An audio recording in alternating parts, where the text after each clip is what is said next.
The wild mustang's hooves thundered against the packed earth of the corral, its black coat slick with sweat and fear, and everyone at the Patterson ranch knew this particular stallion had already injured 2 men who had tried to break him.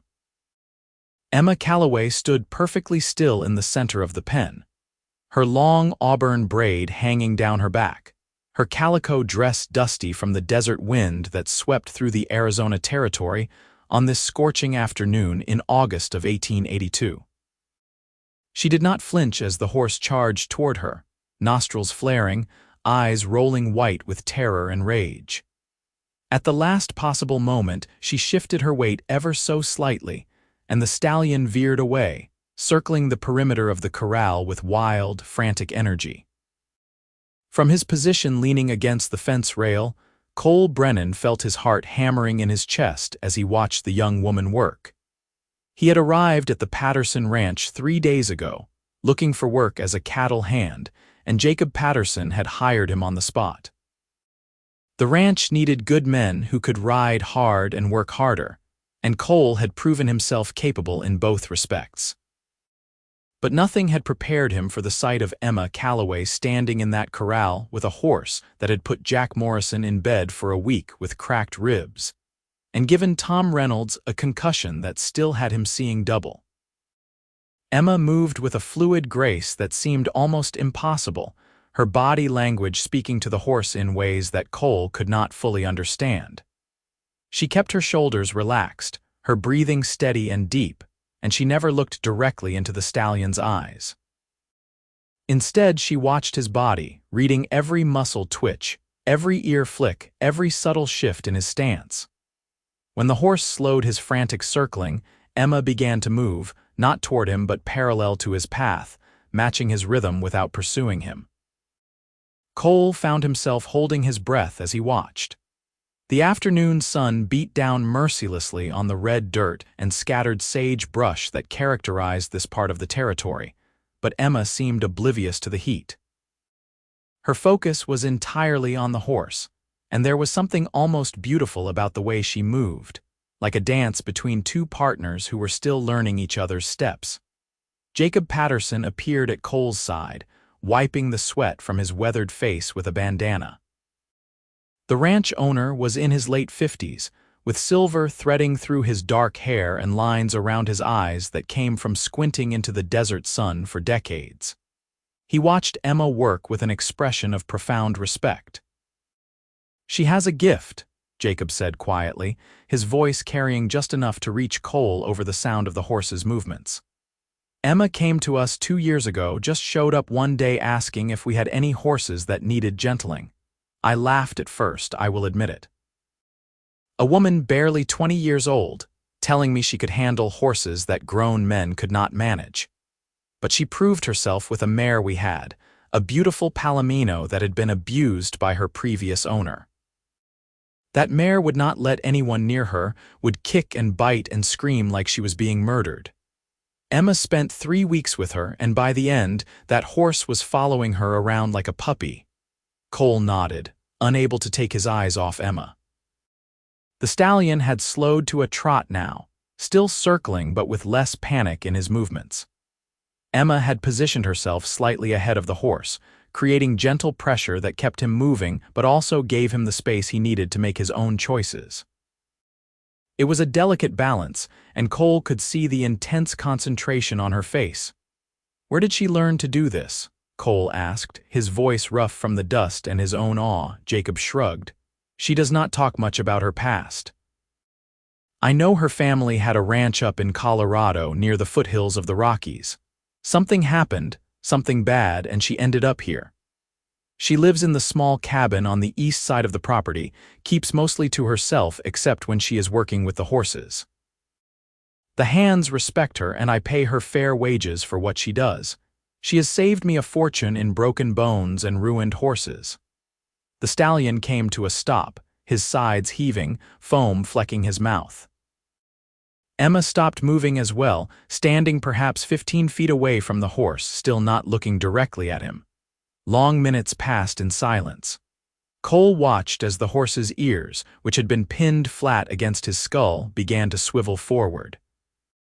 The animal was listening, paying attention, beginning to consider this strange human who did not chase him or try to force him into submission. Emma took a single step backward, away from the horse. It was a small movement, barely noticeable, but the effect was immediate. The stallion's head lowered slightly, and he took a tentative step toward her. She waited, patient as stone, and the horse took another step, then another. When he was close enough that she could have reached out and touched him, Emma slowly turned her body away, presenting her shoulder to the horse rather than facing him head-on. The stallion stretched out his neck, nostrils flaring as he took in her scent. Cole could see the muscles in Emma's back and shoulders, tense with anticipation but not fear. When the horse's nose finally touched her shoulder, just the briefest contact, Emma let out a breath so soft Cole almost did not hear it. She remained still for several more heartbeats, allowing the horse to investigate her, and then she slowly raised her hand, moving it in a wide arc that the stallion could easily see and track. Her fingers touched the horse's neck, just a whisper of contact, and the stallion did not bolt. Emma's hand settled more firmly against the dark coat, and she began to stroke in long, slow movements, following the direction of the hair. She was murmuring something, words too quiet for Cole to hear, but the tone was soothing, melodic, like a lullaby sung to a frightened child. "I will be damned," Jacob breathed beside Cole. "That is the fastest I have ever seen her make contact with a truly wild one. That stallion came down from the mountain ranges 2 weeks ago, never had a human hand on him in his life before we got him into that corral." Cole felt something shift in his chest as he watched Emma work. There was a tenderness in the way she touched the horse, a deep well of compassion that seemed to radiate from her very being. The stallion was still trembling, still on the edge of flight, but he was allowing this contact, and that in itself was a miracle. The afternoon wore on, the sun beginning its descent toward the jagged horizon of mountains and mesas. Emma continued her patient work, gradually moving her hands over more of the horse's body, always moving slowly, always giving the stallion the chance to accept or reject her touch. By the time the light began to take on the golden quality of early evening, she had managed to run her hands down each of the horse's legs, touching the sensitive areas around his hooves that would need to be handled if he was ever to be shod. When Emma finally stepped away from the stallion and moved toward the gate of the corral, the horse followed her, walking behind her with his head lowered in a posture of trust that seemed impossible given how the session had started. Cole found himself moving to open the gate for her, and when Emma stepped through, she looked directly at him for the first time. Her eyes were the color of spring grass, a bright green that seemed startling in the dusty browns and reds of the desert landscape. There was exhaustion in those eyes, the kind of deep tiredness that came from intense concentration and emotional expenditure. But there was also satisfaction, a quiet joy that came from work well done. She was covered in dust and horsehair, and there were streaks of sweat on her face, but Cole thought she was the most captivating woman he had ever seen. "Thank you," Emma said, her voice soft and slightly hoarse from the heat, "for opening the gate." "That was incredible," Cole said, the words tumbling out before he could think better of them. "I have never seen anything like what you just did. That horse wanted to kill anyone who came near him, and you had him eating out of your hand in just a few hours." A faint smile touched Emma's lips, but there was a wariness in her expression that made Cole think she was not accustomed to compliments or perhaps did not trust them. "He did not want to kill anyone," she said quietly. "He was scared. There is a difference. Fear makes creatures do things they would not otherwise do, makes them dangerous even when they do not want to be. But fear can be gentled, given time and patience and understanding." She moved past him toward the water trough near the barn, and Cole found himself following without conscious decision. Emma pulled up a bucket of cold water from the well and drank deeply, then splashed some of the water on her face and neck. Cole waited, feeling oddly tongue-tied, which was unusual for him. He had always been comfortable around women, had even been considered something of a charmer back in Texas where he had grown up, but something about Emma Calloway made his usual easy confidence desert him. "Have you been working with horses long?" he finally managed to ask. Emma set the bucket down and looked at him with those penetrating green eyes. "Since I was a child," she said. "My father had a way with horses and he taught me everything he knew. I just took it further, I suppose. Learned to listen to what the horses were telling me, not just with their voices but with their bodies, their movements, their breath." "Jacob said you came here from Colorado." The warmth in Emma's expression faded, replaced by something harder, more guarded. "I did," she said simply, in a tone that made it clear she would not be elaborating on that subject. Cole recognized the boundary she was setting and respected it, even as his curiosity burned. "Well, I am Cole Brennan," he said, extending his hand. "I am new here, just hired on a few days ago." Emma looked at his hand for a moment before taking it. Her grip was firm, her palm calloused from work, and Cole felt a jolt of something electric pass between them at the contact. From the way Emma's eyes widened slightly, he thought she might have felt it too, but she released his hand quickly and took a step back. "Emma Calloway," she said, though of course he already knew her name. "Welcome to the Patterson Ranch, Mr. Brennan." "Cole," he said quickly. "Just Cole." She nodded, and for a moment they stood there in the lengthening shadows of early evening, the air between them charged with something neither of them seemed willing to name. Then Emma turned and walked away toward the small cabin on the eastern edge of the property, and Cole watched her go, feeling like something fundamental had just shifted in his world. Over the following days, Cole found himself drawn again and again to wherever Emma was working.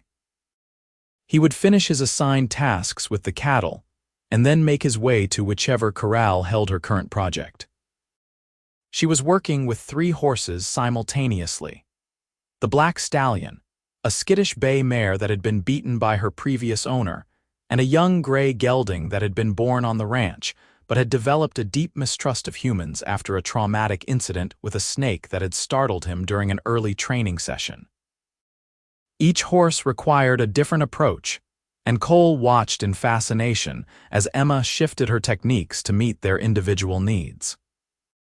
With the stallion, whom she had started calling Shadow for his dark coat, and the way he seemed to appear and disappear at the edges of her vision, she remained calm and steady, building trust through consistency and patience. With the mare, named Rosie for the slight reddish tint to her bay coat, Emma was gentler still, moving even more slowly, spending long periods simply sitting in the corral while the horse gradually became accustomed to her presence. The gelding, a 2-year-old named Dusty, required a different strategy entirely.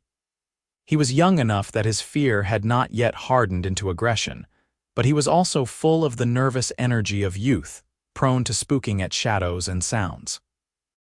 Emma worked with him using a long rope, teaching him to move away from pressure and to find release in stillness, rewarding every moment of calm with a cessation of movement on her part. Cole began to time his breaks to coincide with Emma's, finding reasons to be near the water trough or the barn when she emerged from her sessions. She was not particularly talkative, but gradually, over shared moments of rest and the occasional comment about a horse's progress, a tentative friendship began to form between them. One evening, nearly 2 weeks after Cole had first watched Emma work with Shadow, he found her sitting on the top rail of an empty corral, watching the sunset paint the desert sky in shades of orange and purple and deep crimson. He climbed up beside her, leaving a respectful distance between them, and for a long time they sat in comfortable silence. "Why do you do it?" Cole finally asked. "The work with the horses. It cannot be easy, spending hours every day with animals that could hurt you without even meaning to." Emma was quiet for so long that Cole thought she might not answer, but finally she spoke, her voice distant, as if she was talking more to herself than to him. "When I was 16, I watched my father work with a horse that everyone else had given up on. A beautiful chestnut mare that had been in a barn fire and was terrified of enclosed spaces. My father spent months with her, never forcing, never pushing, just being present and patient. And eventually, that mare learned to trust again. She learned that not every barn would burn, that not every human would hurt her. My father taught me that you cannot force trust, you can only earn it, and that lesson applies to more than just horses. She turned to look at Cole, and in the fading light, he could see the pain in her eyes, old wounds that had never fully healed. 2 years ago, there was a fire at our ranch. Lightning struck during a summer storm. My father ran into the burning barn to get the horses out. He saved 11 animals before the roof collapsed. They found him under the beams, still trying to reach the last horse, a young colt that had gotten tangled in his stall gate. Cole felt his chest tighten with sympathy and sorrow.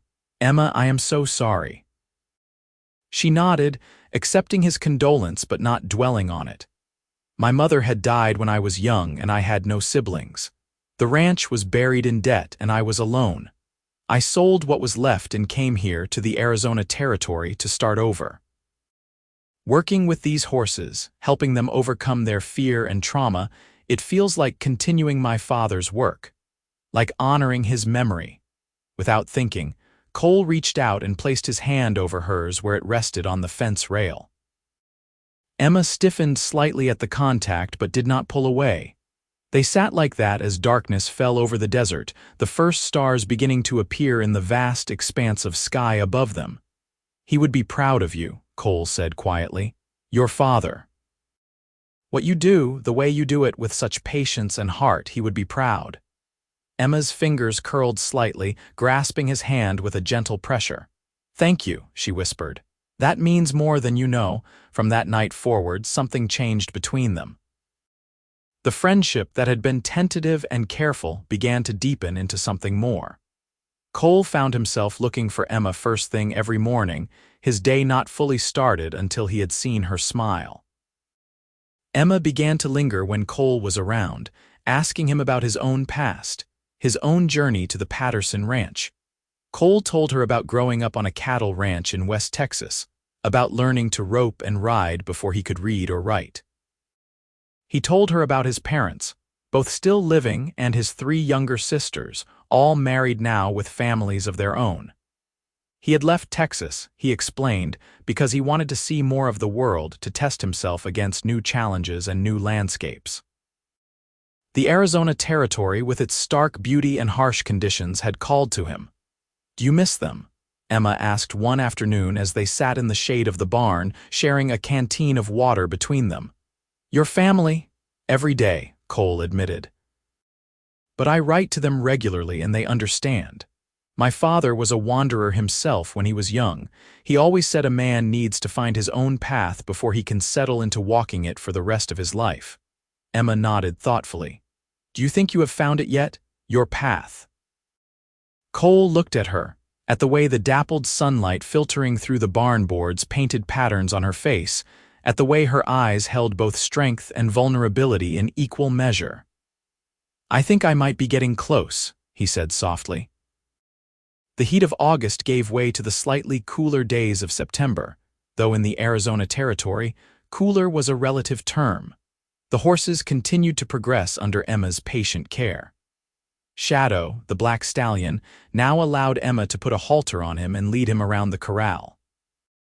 He still had moments of panic, times when his wild nature reasserted itself and he would pull away, snorting and dancing, but these episodes were becoming less frequent. Emma could now brush his entire body, pick up his hooves for inspection, and even lay a saddle blanket across his back, though actual riding was still weeks or even months away. Rosie, the bay mare, had made perhaps the most dramatic transformation. The horse that had once cowered in the corner of her stall, flinching at every sound and movement, now came willingly to Emma, nickering softly in greeting. She still carried the scars of her abuse, both physical and psychological, but there was a light returning to her eyes, a tentative joy in being a horse again rather than just a victim. Young Dusty had settled into his training beautifully, his youthful resilience allowing him to overcome his fears more quickly than the older horses. Emma had begun ground driving him, walking behind him as he learned to respond to the commands of the long reins, preparing him for eventually being hitched to a cart or wagon. Cole had taken to helping Emma with some of the more routine tasks involved in horse care, mucking out stalls, hauling water, repairing fence rails that had been damaged by restless hooves. He told himself it was just being neighborly, just lending a hand where it was needed, but the truth was simpler and more profound. He wanted to be near her. He wanted to hear her voice, see her smile, watch the way she moved with such purpose and grace. The other ranch hands had noticed, of course. Men who spent their days working in close proximity developed a keen eye for the subtle dynamics of attraction and courtship. There was good-natured teasing, knowing looks, and the occasional ribald comment that made Cole's ears burn, but there was also respect. Everyone on the Patterson ranch had come to admire Emma for her skill and her quiet strength, and they could see that Cole's feelings were genuine, not the casual interest of a man looking for temporary companionship. Jacob Patterson, too, had noticed the growing connection between his newest hired hand and the young woman who gentled his horses. One evening, he called Cole into his office, a small room off the main ranch house that smelled of leather and tobacco and old paper. "Sit down, son," Jacob said, gesturing to a worn chair across from his desk. Cole sat, feeling suddenly like a boy called before the schoolmaster, though he could not think of anything he had done wrong. Jacob studied him for a long moment, his weathered face unreadable. "You are a good worker, Cole," he finally said. "You pull your weight and then some, and the other men respect you. I am glad I hired you." "Thank you, sir," Cole said, wondering where this conversation was heading. "I have also noticed that you have taken an interest in Emma Calloway," Jacob continued, his tone neutral but his eyes sharp. "And before you start denying it or making excuses, I am not blind, and neither is anyone else on this ranch." Cole felt his face flush but met Jacob's gaze steadily. "I care about her, sir," he said quietly.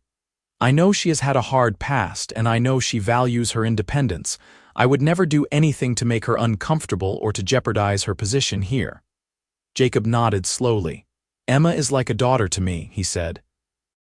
"When she showed up here 2 years ago, I could see the pain she was carrying. This ranch, this work, it has been good for her, given her a purpose and a place to heal. I will not stand by and watch anyone hurt her, intentionally or otherwise. Do you understand what I am saying to you?" "Yes, sir," Cole said firmly. "I understand, and I give you my word that I will treat her with nothing but respect. I would rather cut off my own hand than cause her pain." Jacob leaned back in his chair, the tension in his shoulders easing slightly. "Good," he said. "Because I think Emma cares for you too, though she probably has not admitted it even to herself yet. She has built walls around her heart, which is understandable given what she has been through. If you want to court her properly, you are going to need patience and understanding, qualities I have seen you demonstrate with the work you do here." Cole felt hope surge in his chest.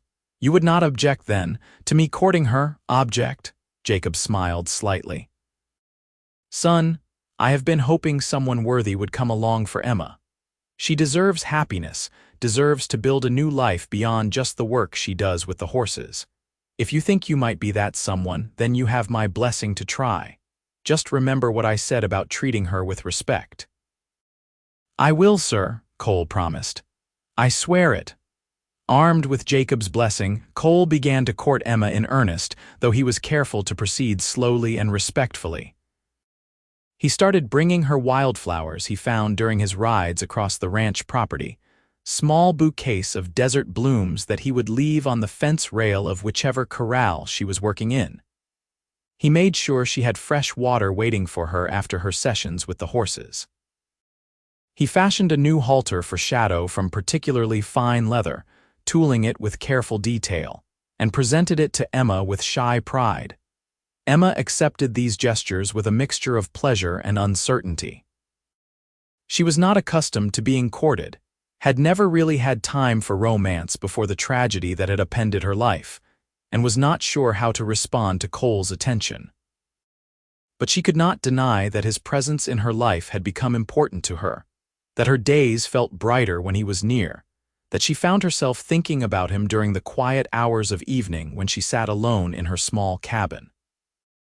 One Sunday afternoon, when most of the ranch hands had ridden into the nearby town of Prescott for their day off, Cole asked Emma if she would like to go for a ride with him. Not into town, but out into the open desert, to see the country from horseback under the clear autumn sky. Emma hesitated for only a moment before agreeing. She saddled Rosie, the bay mare, who had progressed enough in her recovery that she could be ridden, while Cole prepared his own mount, a steady buckskin gelding named Biscuit. Together, they rode out across the scrubland, following trails that wound between stands of saguaro cactus and palo verde trees. The desert stretched endlessly around them, a landscape of red rock and golden sand, of purple mountains in the distance and a sky so blue it almost hurt to look at. Hawks wheeled overhead, and somewhere in the distance, coyotes called to each other in their strange, yipping voices. Cole led them to a place he had discovered during his explorations of the ranch's boundaries, a small canyon with a seasonal stream that still held water from the summer monsoons. They dismounted and let the horses drink while they sat on smooth rocks worn by centuries of flash floods. The canyon walls rose around them, banded in shades of red and orange and cream, and the sound of the trickling water was peaceful in the vast silence of the desert.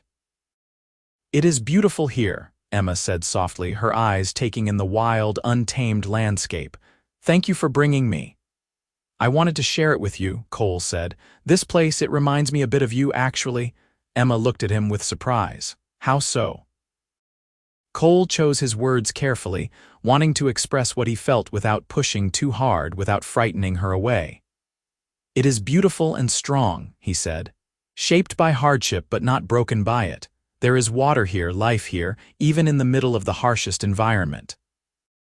That takes resilience, takes a kind of quiet courage." Emma's eyes shimmered with emotion and she looked away, but not before Cole saw the effect his words had on her. "You have a poet's soul, Cole Brennan," she said, her voice slightly unsteady. "I would not have expected that from a Texas cowboy." "Well, I am a man of many surprises," Cole said lightly, trying to ease the intensity of the moment. "I can also juggle, though not very well, and I make a mean pot of coffee, though that is mostly because I make it strong enough to stand a spoon in." Emma laughed, the sound bright and genuine, and Cole felt his heart expand in his chest. He loved her laugh, loved the way it transformed her face, erasing the shadows of pain and replacing them with joy. They talked for hours there in the canyon, sharing stories from their childhoods, discussing their dreams and fears, learning the small details that make up the map of a person's soul. Emma told Cole about learning to read using her father's collection of books, which had included everything from Shakespeare to agricultural manuals. Cole told Emma about the time he had tried to break a particularly stubborn bronco and had ended up in the horse trough, much to the amusement of his entire family. As the afternoon wore on and the light began to change, signaling the approach of evening, Cole reached out and gently took Emma's hand. She stiffened slightly but did not pull away, and gradually her fingers relaxed and curled around his. "Emma," Cole said quietly, "I know we have not known each other long, but I need you to know that my feelings for you are genuine and deep. I am not interested in a passing flirtation or temporary companionship. When I look at you, I see a future I want to be part of. I see a woman of strength and compassion, someone who makes me want to be a better man. If you would allow me, I would like to continue courting you properly and with the intention of building something lasting." Emma's breath caught, and for a long moment she did not speak. When she finally did, her voice was thick with emotion. "I am scared, Cole," she admitted. "I lost my father, lost everything I had built my life around. I am terrified of opening my heart again, of letting someone in only to lose them. I do not know if I am strong enough to survive that kind of pain again." Cole lifted their joined hands and pressed a gentle kiss to her knuckles. "I cannot promise that nothing will ever go wrong," he said honestly. "Life is uncertain and loss is a part of living. But I can promise that I will cherish every day we have together, that I will treat your heart with the care and respect it deserves. I can promise that I will be patient with your fear and that I will never push you faster or further than you are ready to go. All I ask is that you give us a chance, give me a chance to prove that I am worthy of your trust." Tears slipped down Emma's cheeks, and she made no move to wipe them away. "You already have my trust," she whispered. "That is what scares me. You slipped past my defenses without me even realizing it was happening. When I am with you, I feel safe in a way I have not felt since before the fire. You make me want to risk my heart again, and that is both wonderful and terrifying." Cole reached up with his free hand and gently wiped the tears from her face. "Then we will be terrified together," he said softly. "And we will face whatever comes with courage, just like you teach those horses to do every day." Emma smiled through her tears and leaned forward, resting her forehead against Cole's. They sat like that for several heartbeats, breathing the same air, existing in a moment of perfect connection and understanding. When Emma finally pulled back slightly, there was a new light in her eyes, a tentative hope that had not been there before. "Yes," she said simply. "Yes, I will let you court me, Cole Brennan. I will give us a chance." Cole felt joy surge through him like wildfire, and he could not stop the wide grin that spread across his face. "You have made me the happiest man in the Arizona Territory," he said, and Emma laughed again, the sound echoing off the canyon walls. They rode back to the ranch as the sun set behind them, painting long shadows across the desert floor.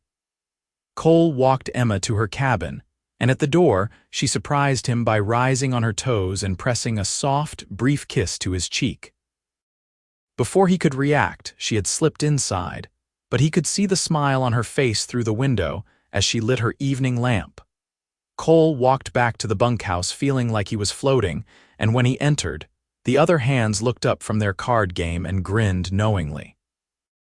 He took their teasing in good spirits, too happy to care about the ribald comments and knowing winks. The weeks that followed were some of the best of Cole's life. He and Emma fell into a rhythm of shared work and stolen moments of connection. They would work with the horses together, Cole learning from Emma's patient techniques and offering his own strength when it was needed. In the evenings, they would walk together under the stars, talking about everything and nothing, learning each other's minds and hearts.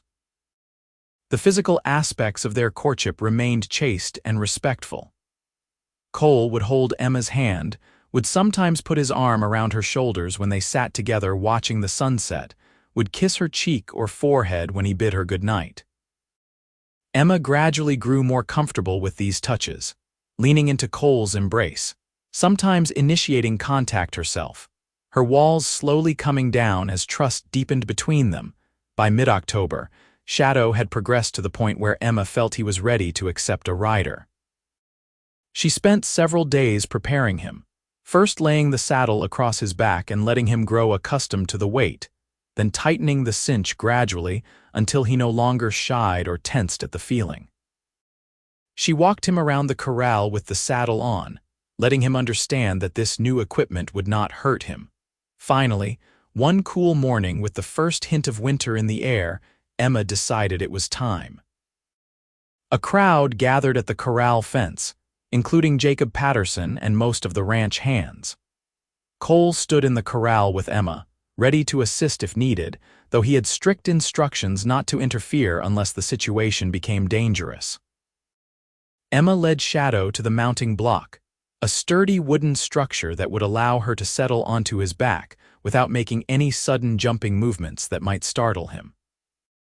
She stood on the block, bringing herself level with the horse's back, and spent several minutes just standing there, letting Shadow acknowledge her presence at this new height and position. Then, moving with infinite slowness, Emma leaned forward, draping her body across the saddle, putting weight on Shadow's back without actually mounting. The stallion tensed, his muscles bunching, and for a moment Cole thought he might explode into bucking. But Emma murmured soothingly to him, her hands gentle on his neck, and gradually Shadow relaxed, accepting this strange new pressure. Emma repeated the process several times, leaning across the saddle and then sliding off, teaching Shadow that this was not something to fear. Finally, when she judged the moment was right, she carefully swung her leg over and settled fully into the saddle, sitting upright on Shadow's back for the first time. The stallion froze, every muscle in his body rigid with tension. Emma sat completely still, her weight balanced perfectly, her hands gentle on the reins. She was barely breathing, waiting to see what Shadow would decide. The entire crowd of watchers held their collective breath. Shadow took one tentative step forward, then another. His ears swiveled back, listening to Emma, and she murmured soft encouragement. Another step, then another, and then the horse was walking, moving around the corral with Emma on his back, and it was as natural as breathing. A cheer went up from the watching ranch hands, and Jacob Patterson slapped his thigh in delight. Cole felt pride swelling in his chest as he watched Emma work, guiding Shadow through his first experience of being ridden, her face glowing with joy and accomplishment. After perhaps 10 minutes, Emma carefully dismounted, not wanting to push Shadow too far on this first ride. The stallion stood quietly as she removed the saddle and replaced it with just a halter, and when she turned to walk away, Shadow followed her across the corral, his nose nearly touching her shoulder. Cole opened the gate for her, and Emma walked out on shaking legs, the adrenaline and emotional intensity of the experience catching up with her. Cole caught her as she stumbled slightly, his arms going around her to steady her, and suddenly they were standing very close, Emma's hands pressed against his chest, his arms encircling her waist. "You were magnificent," Cole said softly, his face inches from hers. "Emma, that was the most incredible thing I have ever seen." Emma looked up at him, her green eyes bright with unshed tears of joy, and something passed between them, an understanding, an acknowledgement of feelings that had been building for weeks. Cole lowered his head slowly, giving Emma every opportunity to pull away, but instead she rose to meet him, and their lips came together in a kiss that felt like coming home. The kiss was gentle at first, tentative, both of them savoring this new level of intimacy. But as Emma's arms came up to wrap around Cole's neck, as his hold on her tightened, the kiss deepened, becoming a conversation without words, a declaration of feeling that needed no language beyond touch. When they finally parted, both breathing hard, Cole rested his forehead against Emma's. "I love you," he said simply, the words feeling both momentous and inevitable. "I think I have loved you since the first moment I watched you work with Shadow, but I know it with absolute certainty now. I love you, Emma Calloway." Emma's face transformed, joy and wonder and a touch of remaining fear all visible in her expression. "I love you too," she whispered. "I did not think I would ever feel this way again, did not think my heart was capable of it after everything I have been through. But I love you, Cole Brennan, and it is the most terrifying and wonderful thing I have ever experienced." They kissed again, and this time there were whoops and hollers from the ranch hands who had remained to watch, though neither Cole nor Emma paid them any attention. They were lost in each other, in the discovery of their love, in the promise of a future they could build together. That evening, Cole asked Jacob Patterson for Emma's hand in marriage. The older man smiled and clasped Cole's shoulder with genuine affection. "You have had my blessing for weeks, son," Jacob said. "I could see where this was heading, and I am glad for it. You and Emma are well suited to each other. You both have good hearts and strong spirits. Yes, you have my blessing to marry her and my congratulations as well." 2 days later, on a Sunday afternoon when the work was light and the weather was clear, Cole took Emma back out to the canyon where he had first confessed his feelings. He had brought a picnic, simple but thoughtfully prepared, and they ate together beside the stream, talking and laughing and simply enjoying each other's company. When the meal was finished, Cole stood and extended his hand to help Emma to her feet. She took it, rising with a question in her eyes. Cole reached into his pocket and withdrew a small wooden box, which he opened to reveal a simple gold ring set with a small but beautiful turquoise stone. "I know we have not been courting for long," Cole said, his voice steady despite the nervousness he felt. "But I also know with every fiber of my being that you are the woman I want to spend the rest of my life with. Emma Calloway, would you do me the honor of becoming my wife?" Emma's hand flew to her mouth, and tears spilled down her cheeks. For a moment she could not speak, could only nod frantically, and then she was throwing her arms around Cole's neck, laughing and crying at the same time. "Yes," she gasped. "Yes, yes, 1,000 times yes, I will marry you, Cole Brennan." Cole slipped the ring onto her finger, and it fit perfectly, the turquoise catching the afternoon light. They kissed with the joy of newly engaged lovers, and the desert around them seemed to celebrate with them, the breeze picking up to rustle through the canyon, a hawk calling overhead as if in blessing. They were married 3 weeks later in the small church in Prescott, with Jacob Patterson giving Emma away and several of the ranch hands serving as witnesses. Emma wore a simple dress of ivory calico that she had sewn herself, with wildflowers woven into her auburn hair. Cole wore his best clothes, his boots polished to a shine, his hair neatly combed. They spoke their vows with voices that shook with emotion, promising to love and cherish each other through all the days of their lives. Jacob had given them a wedding present that had left them both speechless. A parcel of land on the eastern edge of his ranch, along with the small cabin Emma had been living in and enough lumber to expand it into a proper house.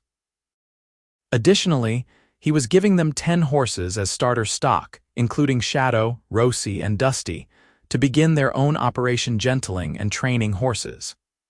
"You two have brought joy back to this ranch," Jacob told them at the small celebration following the ceremony.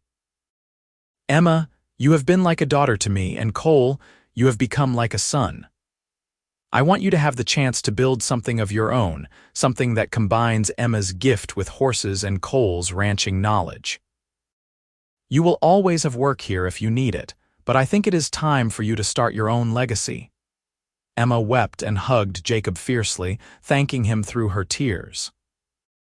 Cole shook the older man's hand with deep gratitude, knowing that this gift was more than just land and lumber. It was a vote of confidence, a blessing on their union, and a chance to build the future they had dreamed of. Cole and Emma spent their wedding night in the cabin that was now their home, consummating their marriage with tenderness and passion, learning each other's bodies with the same patience and care they had used to learn each other's hearts. Afterward, they lay tangled together in the narrow bed, talking in whispers about their plans for the future, for the house they would build, for the horse training operation they would develop together. The winter of 1882 into 1883 was a busy time for the newlyweds. They worked together to expand the cabin, adding 2 more rooms and a proper kitchen. Cole proved himself handy with carpentry, and Emma demonstrated an unexpected skill with interior design, making their home comfortable and welcoming despite the harsh desert environment outside. They began training horses together, a true partnership where Emma's gentling skills were complemented by Cole's knowledge of ranch work and practical horsemanship. Word of Emma's ability with difficult horses had spread throughout the territory, and soon they were receiving requests from ranchers and settlers throughout the region, people willing to pay good money to have their horses transformed into willing partners. Shadow became the cornerstone of their operation, a living advertisement for Emma's methods. The once wild stallion was now a dependable saddle horse, responsive and calm, though he retained the spirit and fire that made him magnificent. Cole rode him often, and watching the partnership between man and horse never failed to fill Emma with pride and satisfaction. As spring turned to summer in 1883, Emma discovered she was pregnant. She told Cole one evening as they sat together on the porch of their expanded home, watching the sun set over the desert they both loved. Cole's reaction was everything she could have hoped for, joy and wonder, and a touch of fear at the responsibility of bringing a child into the world. "We are going to be parents," he breathed, his hand coming to rest gently on Emma's still flat stomach. "Emma, we are going to have a baby. Are you happy?" Emma asked, though she could see the answer in his eyes. "Happy does not begin to cover it," Cole said, pulling her close. "You have given me so much, Emma. A home, a life, a love I never dared hope for. And now a child. I am the most blessed man alive." The pregnancy progressed smoothly, though Emma continued to work with the horses for as long as she safely could, only transitioning to less physically demanding tasks as her belly grew round with their child. Cole was attentive and protective, sometimes comically so, earning gentle teasing from Emma when he would fuss over her climbing a small step or reaching for something on a high shelf. In the cold days of February 1884, Emma went into labor. The local midwife, a capable woman named Mrs. Henderson, attended the birth, while Cole paced anxiously outside the bedroom, jumping at every sound. After 12 hours of labor, Emma delivered a healthy baby boy with a strong set of lungs and his father's dark hair. They named him James, after Emma's father, giving him the middle name of Thomas after Cole's own father. Little James Brennan entered the world during a rare winter rainstorm, the desert receiving precious moisture that would bring wildflowers blooming in a few weeks' time. Cole held his son for the first time with trembling hands, tears streaming unashamedly down his face as he looked at the tiny, perfect features. "Hello, James," he whispered. "I am your papa, and I promise you right here and now that I will love you and protect you and teach you everything I know about being a good man." Emma watched from the bed, exhausted but radiantly happy, and thought about how far she had come from the devastated young woman who had arrived at the Patterson ranch just over 2 years ago. She had found love, built a home, created a life that honored her father's memory while also being wholly her own. The years that followed were full and rich. James grew into a bright, energetic boy who loved the horses as much as his parents did. When he was 3, Emma gave birth to a daughter they named Clara, a sweet-natured child with her mother's green eyes and auburn hair. 2 years later, another son arrived whom they named Daniel, and their family felt complete. The horse training operation flourished. Cole and Emma's reputation spread far beyond the Arizona territory, and they had a constant stream of clients bringing horses that needed gentling or retraining. They hired additional help as the work grew, including a young woman named Sarah who had shown up one day much as Emma had years before, claiming she had a way with difficult horses. Emma recognized something of herself in Sarah and took the younger woman under her wing, teaching her the patient methods that had made Emma's own work so successful. Jacob Patterson remained a constant presence in their lives, a beloved grandfather figure to their children. He watched with pride as the young couple he had brought together built a legacy that would outlast all of them, a way of working with horses that emphasized partnership over domination, understanding over force. On their 10th wedding anniversary in late 1893, Cole and Emma rode back out to the canyon where Cole had proposed, leaving the children in Jacob's capable care for the afternoon. They sat by the stream, which was running full from the summer monsoons, and reflected on the decade they had shared. "Do you ever regret it?" Cole asked, his arm around Emma's shoulders. "Marrying me, tying yourself to this life?" Emma looked at him with surprise and then laughed, the sound as bright and joyful as it had been on the day he first heard it. "Regret," she repeated. "Cole Brennan, you gave me back my life. You showed me that it was possible to love again after loss, to build again after destruction. You gave me 3 beautiful children and a partnership that makes every day an adventure. The only thing I regret is that I did not meet you sooner so we could have had even more years together." Cole kissed her then, a kiss that held all the love and passion of 10 years of marriage, and Emma kissed him back with equal fervor.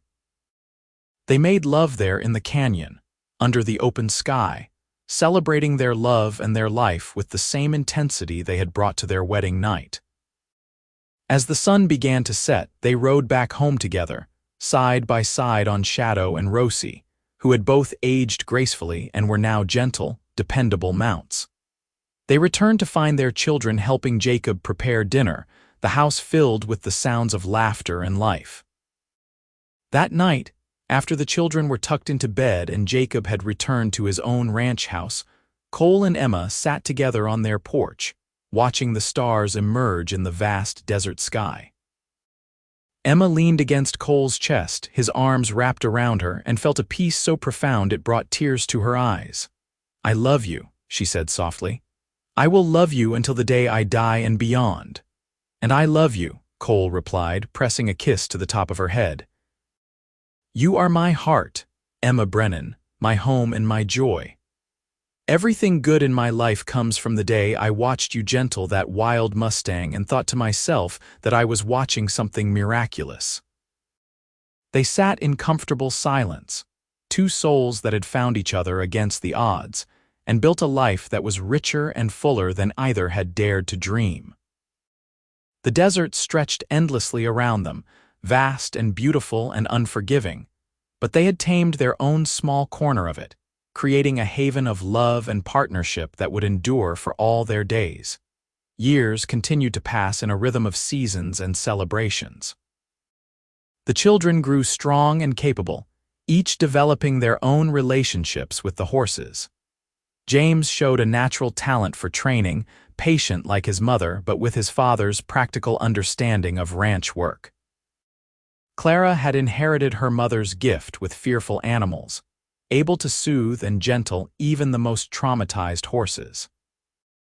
Young Daniel was still finding his way, but he had a head for business that neither of his parents possessed, and by the time he was 12, he was helping manage the financial side of their operation. In 1898, when Emma was 36 years old and Cole was 38, Jacob Patterson passed away peacefully in his sleep. His death was a profound loss for both of them, and they mourned him deeply, but they also celebrated a life well lived and a legacy of kindness and generosity that had touched countless people. Jacob left his ranch to his nephew from back east, but he left a substantial sum of money to Emma and Cole, along with a letter expressing his love for them and his pride in what they had built. With the inheritance and their own savings, Cole and Emma were able to purchase additional land, expanding their operations significantly. They built a proper training facility with multiple corrals, a large barn, and a small bunkhouse for the employees. They now needed to keep up with the demand for their services. Emma continued to gentle horses well into her 50s, though she turned over much of the day-to-day training work to her children and other employees. Her reputation had become almost legendary throughout the West. There were stories told in saloons and around campfires about the woman who could gentle any horse, no matter how wild or traumatized. Some of the stories were exaggerated, taking on the quality of tall tales, but the core truth remained. Emma Brennan had a gift, and she had used that gift to change countless lives, both human and equine. Cole remained her steadfast partner through all of it, supporting her work while managing the practical aspects of running a successful business. He was known as a fair employer and a skilled horseman in his own right, and the respect he showed his wife set an example that influenced how other men in the territory treated the women in their own lives. As they entered their 60s, Cole and Emma began to slow down, turning over more and more of the operation to their children. James had married a local girl named Margaret, and they had 4 children of their own. Clara had married a horse trainer from California who had come to study Emma's methods, and they had 2 daughters. Daniel had surprised everyone by falling in love with Sarah, the young woman Emma had mentored years before, and they were building their own branch of the business, focused on training horses for the cavalry and law enforcement. The house that had started as a small cabin had been expanded and rebuilt multiple times over the years, growing into a rambling, comfortable home that could accommodate the entire extended family when they gathered for holidays and celebrations. The walls were covered with photographs documenting decades of life, children at various ages, horses that had been successfully gentled, family gatherings, and special occasions. On a warm evening in the spring of 1912, Cole and Emma celebrated their 50th wedding anniversary. Their children and grandchildren had organized a large party, inviting friends and former clients from across the region. The gathering was held in the large yard of their home, with tables laden with food and a small band providing music. Emma, now 70 years old but still strong and sharp, danced with Cole under strings of lanterns as their family and friends looked on. Her hair was silver now, and Cole's face was deeply lined from decades of working in the desert sun, but when they looked at each other, they saw the young people who had fallen in love 30 years before, watching a wild Mustang learn to trust. "We have had a good life," Cole said as they swayed together to the music. "A very good life. The best life," Emma agreed, tears of joy and gratitude sliding down her weathered cheeks. "I never imagined when I came to the Arizona Territory running from my pain that I would find you. Find a love that would sustain me through 5 decades and counting. I watched you gentle wild Mustangs nobody else could touch," Cole said, echoing words he had spoken many times over the years. "And I watched you with pure awe then, just as I watch you with pure awe now. You gentled me too, Emma. You took a wandering cowboy and gave him a home, a purpose, a love that has been the foundation of everything good in my life." They kissed then, to the cheers and applause of their gathered loved ones, and in that kiss was the history of their 50 years together, every joy and sorrow, every triumph and challenge, every moment of love freely given and gratefully received. Cole and Emma lived many more years together, growing old with grace and contentment.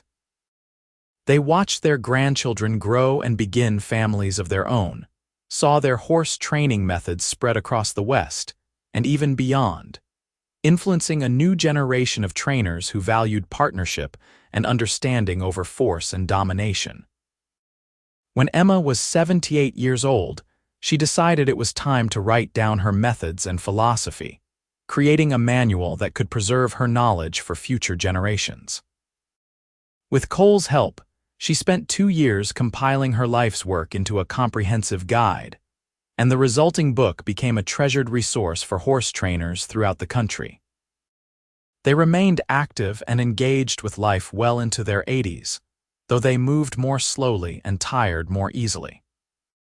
They spent their days surrounded by family, working with horses when they felt up to it, and mostly just enjoying each other's company, the easy intimacy of 2 people who had spent a lifetime together.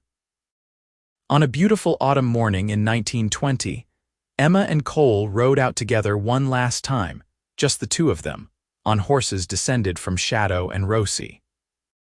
They rode to their canyon, to the place where their love story had truly begun, and spent the day there, remembering and reflecting and giving thanks for the incredible life they had shared. When Emma was 89 years old and Cole was 91, Emma passed away peacefully in her sleep, with Cole holding her hand. Her death was gentle, free from pain, and Cole found comfort in knowing that she had lived a full, rich life surrounded by love. He mourned her deeply, the loss of his beloved wife leaving a hole in his heart that could never be filled, but he did not succumb to grief. Instead, he lived on, sharing stories of Emma with his children and grandchildren, keeping her memory vibrant and alive. Cole lived for 2 more years after Emma's passing, years filled with family and the satisfaction of seeing the legacy they had built continue to flourish. On a warm spring day in 1922, Cole sat on the porch of the home he had shared with Emma, surrounded by 3 generations of their descendants. He was telling stories about the early days, about watching Emma gentle Shadow, about their courtship and their wedding, when he simply closed his eyes and slipped away, a peaceful smile on his face. The family buried Cole next to Emma in the small cemetery on their property, under a spreading cottonwood tree. Their graves were marked with simple stone markers that bore their names, their dates, and a single phrase that summed up their lives together. They loved each other, the horses, and this land. The horse training operation continued under the management of their children and grandchildren, carrying forward the methods and philosophy that Emma had pioneered. The Brennan name became synonymous with ethical, effective horse training, and the family's influence spread across generations and continents. But the true legacy of Cole and Emma Brennan was not measured in horses trained or money earned. It was measured in the love they had shared, the family they had raised, and the example they had set of a partnership built on respect, patience, and unwavering devotion. They had started with nothing but their love and their determination to build a life together, and they had created something beautiful that would endure long after they were gone. In the end, their story was simple. A cowboy had watched a woman gentle wild mustangs with pure awe, had fallen in love with her strength and compassion, and had spent the rest of his life proving himself worthy of her love. And she had taken a chance on him, had opened her wounded heart, and had found healing and joy beyond anything she had imagined possible. Together, they had built a life that honored both their pasts and their hopes for the future, and they had loved each other with a depth and constancy that became the stuff of family legend, passed down through generations as an example of what true love could be. Their story lived on in the horses they had gentled, the children they had raised, the land they had tended, and the hearts of all who had known them, a testament to the transformative power of love and patience and the courage to trust again after loss.